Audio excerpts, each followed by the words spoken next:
بسم الله الرحمن الرحیم. السلام علیکم ورحمۃ اللہ وبرکاتہ.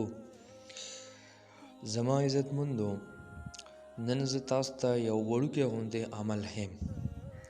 زما عزت مندو، هغه عمل څه دی چې کوم وروڼه خویندې هغوی د دې خواهشمند دي چې زه ځان له په جنت کې یو محل تیار کړم.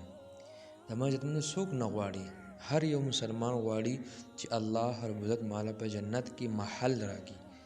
نو هغې لپاره یو اسانه وظیفه ده. وظیفه سره نبی کریم صلی الله علیه و آله وسلم ارشاد فرمایو چې کوم سړي 10 پیرې سورۃ اخلاص تلاوت وکړو، الله جل شانه به په جنت کې د هغه لپاره محل تیار کړي. زما عزت مندو، 10 پیرې سورۃ اخلاص ویل څه غټ کار هم نه دی، څه ګران کار هم نه دی. دا ډېر آسان عمل دی زما عزت مندو، چې دا موږ تاسو وایو الله رب العزت موږ په جنت کې محل تیار کړي. جزاک